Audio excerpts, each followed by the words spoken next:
UP और उत्तराखंड की खबरों के लिए एबीपी गंगा को सब्सक्राइब करें और बेल आइकन दबाएं।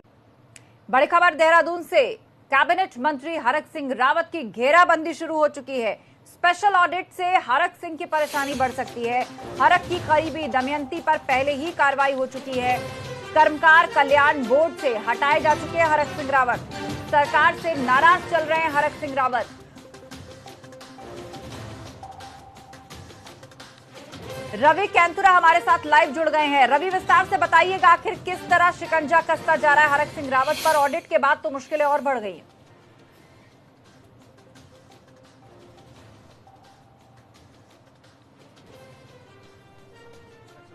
जाएगा सनिर्माण कर्मकार कल्याण बोर्ड, जिस पर कि पहले भी कई बार सवाल उठते गए हैं, लेकिन ये मामला ज्यादा सुर्खियों में इस वजह से आया क्योंकि पिछले ही महीने की अगर बात करें तो खुद मुख्यमंत्री ने इसके अध्यक्ष पद पर जो हरक सिंह रावत थे उनको अध्यक्ष पद से हटाया था और उसके बाद उनके करीबी माने जाने वाली सचिव पद पर दमयंती रावत को भी हटाया गया। इसके साथ ही तमाम और स्टाफ थे जिनको भी वहां से जो है हटाया गया था।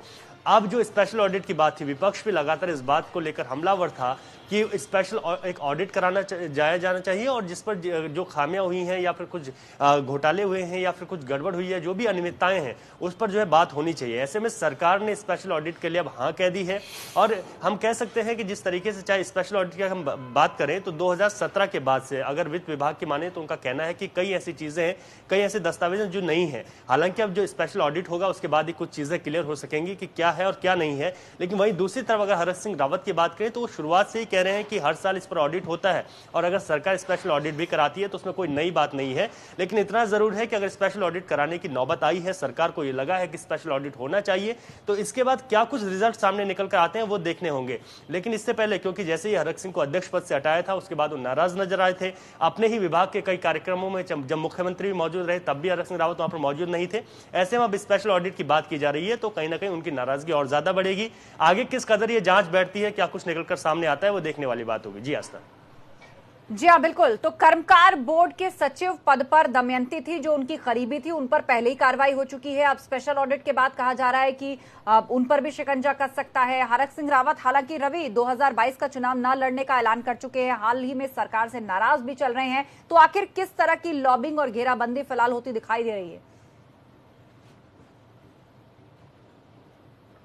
जी देखिए आस्था, क्योंकि जब उनको अध्यक्ष पद से हटाया गया था तो उसके बाद उनका एक बड़ा बयान आया था कि वो चुनाव नहीं लड़ना चाहते हैं। भले ही वो राजनीति से संन्यास नहीं ले रहे हैं लेकिन 2022 का चुनाव नहीं लड़ेंगे। तो इस बयान के बाद जो राजनीतिक सरगर्मियां हैं वो भी काफी तेज हो गई थी।